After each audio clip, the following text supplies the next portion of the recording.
योग वशिष्ठ महारामायण सुनते रहने के लिए हमारे चैनल को सब्सक्राइब करें और बेल आइकन जरूर दबाएं।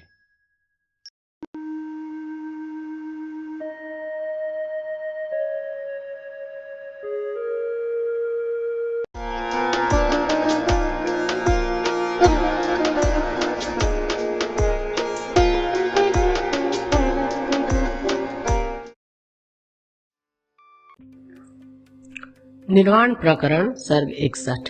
यह जगत स्वप्न एवं माया के तुल्य है। इसका युक्ति से साधन तथा भ्रांति से बिना विरोध के सब जगह सबकी उत्पत्ति संभव है।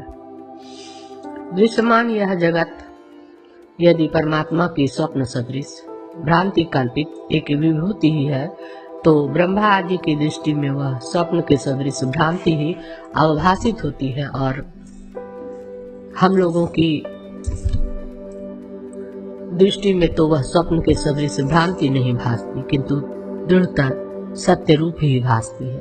भगवान, एक ही पदार्थ का इस प्रकार विषमता से भान होने में क्या कारण है?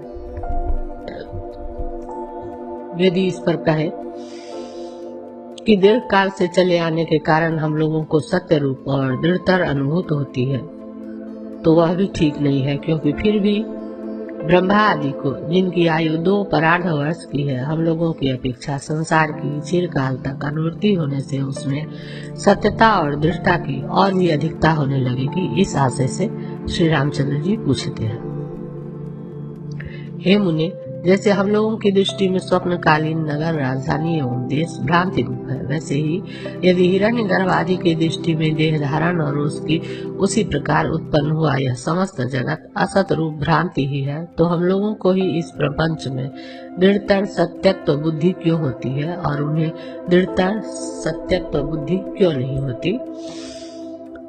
चिरकालानुवृत्ति का बाध न होना ही सत्यता भ्रम की दृष्टा में हेतु है, न कि बाधित चिरकालानुवृत्ति। इस आशय से महाराज वशिष्ठ जी समाधान करते हैं। महाराज वशिष्ठ जी ने कहा, श्री राम जी, जब यह ब्रह्मदेव पहले कभी उपासना कर रहे थे, तब उन्हें तत्व ज्ञान न होने रहने से उनकी प्रजापति की उस समय की प्रथम सृष्टि आज हम लोगों द्वारा अनुभूयमान सृष्टि के समान, यद्यपि चारों ओर से 4 प्रकार भूत समूह रूप जीवों के प्रतिभास स्वरूप हुई सत्य ही भासती थी, तथापि आज उसके तत्व ज्ञान से बाधित हो जाने के कारण वह अपनी कुछ भी सत्यता नहीं रखती। जब तक अज्ञान है, तब तक चित्ती के सर्वव्यापी होने से जीव भी सर्वरूप होता है और सर्वत्र संसार भी सत्य सा होता है, क्योंकि वह संस्कृति तत्वज्ञान के विरोधी अज्ञान से उत्पन्न होती है और तत्वज्ञान से नष्ट होती है।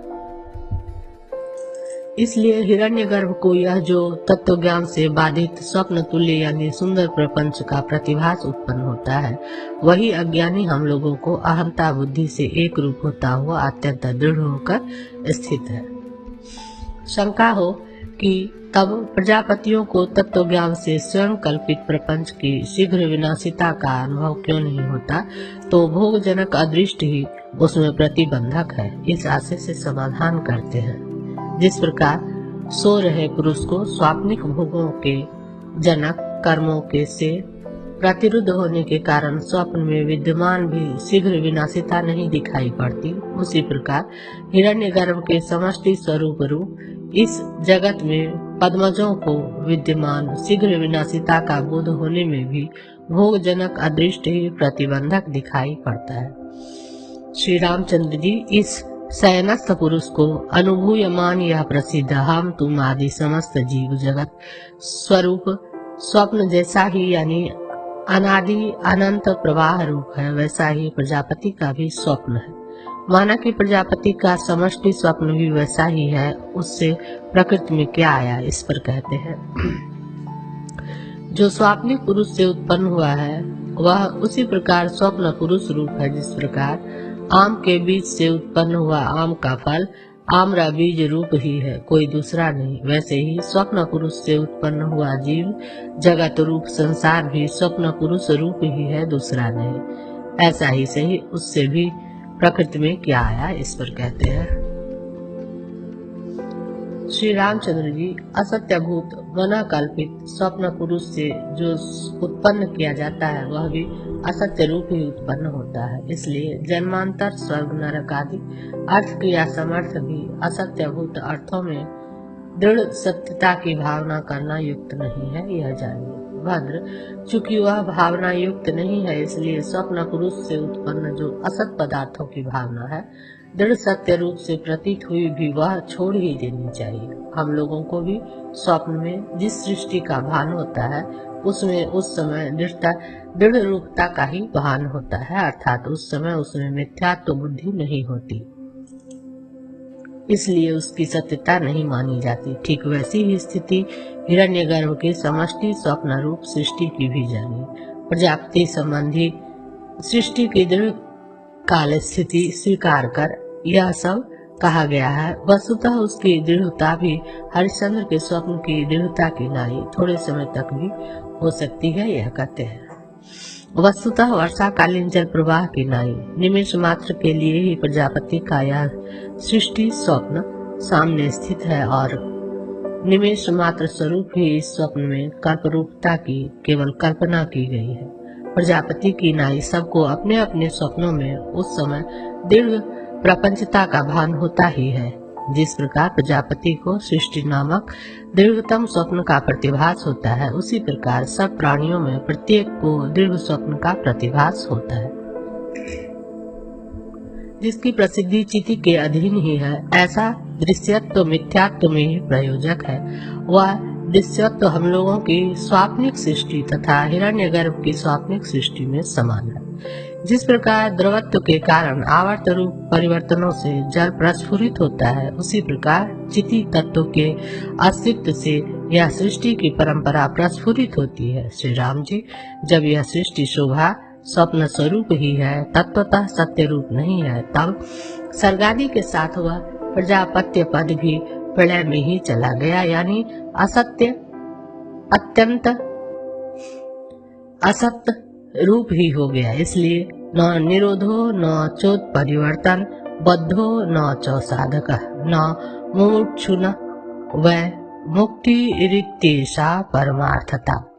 न प्रलय है, न उत्पत्ति है, न बद्ध है, न साधक है, न मुमुक्षु है और न मुक्ति ही है, यही परमार्थता है। यह प्रसिद्धि श्रुति वचन अपना अस्तित्व रखता है। जब ये संपूर्ण पदार्थ अत्यंत असत ही है तो व्यवहार योग्य कैसे हुए? ऐसी यदि आशंका हो तो उसका वैसा अनुभव होने से ही यूं समाधान है। अतः यहाँ कुछ प्रष्टव्य शंका करने योग्य ही नहीं रहा। यह कहते हैं, इस संसार में जो वस्तु जिस प्रकार से जैसी देखी गई है वह उस प्रकार से वैसी ही विद्यमान है। अतः स्वप्न भ्रम की रीतियों में किसी भी प्रकार की शंका कुशंका न करनी चाहिए। अज्ञान की अघटित घटना में सामर्थ्य होने से भी शंका का अवसर नहीं है, यह कहते हैं। अविद्या की अघटित घटना में समर्थ होने के कारण इस जगत में ऐसी कोई वस्तु नहीं है जिसका भ्रम में संभव न हो। इस त्रिभुवन में चित्र विचित्र आश्चर्यजनक वस्तु की सृष्टियां दिख पड़ती है। जगत में असंभावित अनेक पदार्थों का दर्शन दृष्टांत रूप से बतलाते हैं। श्री रामचंद्र जी, जगत में चित्र विचित्र ऐसे अद्भुत आश्चर्य दिखाई पड़ते हैं कि जल के बीच आग जलती है, जैसे समुद्र में वड़वा नल और आकाश में अनेक नगर हैं, जैसे देवताओं के स्वर्ग आदि निवास स्थान। भद्र,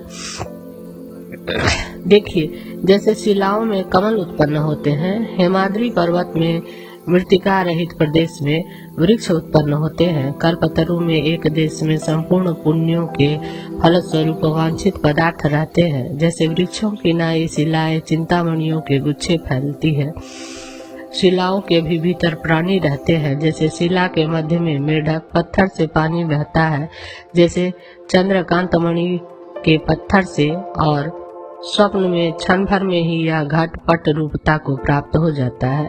अत्यंत असत वस्तुओं का भी ज्ञान होता है, जैसे स्वप्न में अपने मरने का और पृथ्वी आदि भूतों में स्थित जल अकस्मात आकाश में भी धारण किया जाता है। वितान, चंदोबा के समान आकाश में भी जल स्थित रहता है जैसे मंदाकिनी। स्थूल शिलाएं भी उड़ती है जैसे पंख वाले पर्वत। इसमें संदेह नहीं कि शिला के भीतर सब कुछ पाया जा सकता है जैसे चिंतामणि में। इस संसार के भीतर सभी चिंतित विषय शीघ्र ही फलते हैं जैसे नंदनवन के भीतर श्री राघव। मोक्ष उत्पन्न हो, ब्रह्म नष्ट हो, प्रपंच सत्य हो, भोग शाश्वत हो जाए, मर्यादा भंग हो, वेद अप्रमाण हो जाए इत्यादि मोक्ष आदि के विषय में सत्य संकल्प लोगों के शीघ्र चिंतन भी मनोरथ नहीं फलते यानी उत्पन्न नहीं होते। हे श्री रामचंद्र जी, अचेतन भी कर्म करता है जैसे यंत्र पुरुष। श्री रामचंद्र जी इत्यादि पूर्व में उक्त और दूसरे भी असंभावित विचित्र कार्यों के विभ्रम, संबर और गंधर्वों की माया के विलासों से देखे गए हैं, जो देश और काल में मंत्र प्रयोग आदि क्रियाओं से, औषधादि द्रव्यों से, मणियों से तथा पिशाच आदि के संचारों से उत्पन्न है। वे विचित्र कार्यों के विभ्रम भी देखे गए हैं जो कि सत्य पदार्थों की नाई अर्थ क्रियाकारी अनंत एवं गंधर्व नगर के सदृश जनित है।